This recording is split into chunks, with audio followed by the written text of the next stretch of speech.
berat. Di seluruh Aceh ada ilmu. Di seluruh Aceh ini ada ilmu, tapi kalau untuk melemah, merasa hina, merasa apa-apa, ini yang berat. Karena untuk ilmu kebatinan ini, kita benar-benar bahwasanya diri kita ini hanya milik Allah.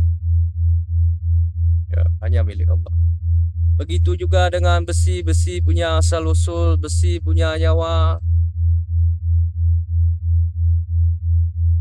Tapi kalau kita masih ria, takabur dan sombong, maka pertolongan Allah Subhanahu wa taala itu berat. Kenapa berat? Karena yang bukan sebenarnya bawaan kita, kita bawa. Asal usul besi itu dari langit. Yang pakai jin itu bukan ilmu besi namanya, ya. Itu orang yang memiliki sahabat dengan makhluk. Itu bukan ilmu kebal. Itu namanya ilmu yang bersahabat. Jadi itu yang dilarang dengan Allah Subhanahu wa taala. Ilmu kita di Aceh ini diajarkan bagaimana bahwasanya kita di setiap gerak dan langkah menghadirkan kuasa Allah Subhanahu wa taala. Itu ilmu-ilmu yang ada di Aceh. Setiap gerak kita, langkah kita, jangan menyimpan sombong, iri, dengki, ria dan takabur, sehingga bismillah pun bisa jadi. Bismillah saja orang amalkan bisa jadi. Kenapa? Karena dia benar-benar yakin tanpa ada memiliki sifat sombong, iri, dengki, ria dan takabur. Dengan yakinnya dia ada kuasa Allah Subhanahu wa taala, maka datanglah pertolongan Allah itu. Begitu bayangan daripada ilmu-ilmu batin yang ada di Aceh. Yang pasti cari ilmu yang benar-benar menghadirkan kuasa Allah.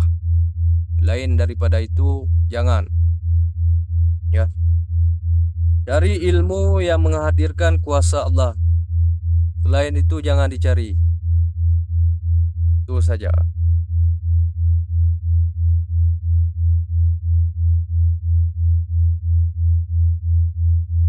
Ya, melemahlah. Bagaimana diri kita ini dapat menguasai diri kita? 4 kampung Tengku, ulun tinggal di gai luas Tengku. Bagaimana kita dapat mengontrol diri kita dari amarah? Sanalah, maka jadilah. Kun kata Allah, fayakun kata Muhammad. Hak kata Allah, hak kata Muhammad. Jadi kalau kita masih dikuasai oleh amarah, sombong, iri, dengki, ria dan takabur, saya yakin barang siapa yang mengamalkan itu satu saat akan mendapatkan kehancuran. Maka banyak kita lihat orang-orang yang terkena dengan ilmu batin, dengan ilmu itu, ilmu ini, ujung-ujungnya kena juga. Kenapa? Karena terlalu angkuh diri kita, terlalu merasa diri kita yang paling kuat. Jadi intinya ilmu ini baru bisa jadi bagaimana kita bisa melemah. Begitu juga ilmu-ilmu lain, silat dan sebagainya. Kalau terus kita merasa angkuh dan hebat, maka yakin celakalah satu saat. Celaka itu akan datang apabila kita sombong, iri, dengki, ria, takabur dan khianat. Jadi barang siapa yang melemah dan tahu bahwasanya dirinya ini adalah ibarat kata kita ini hanyalah bangkai yang hanya ada kuasa Allah, maka Jangan ragu selagi benar.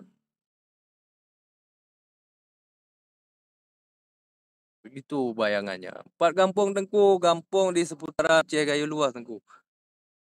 Di Gayo Luas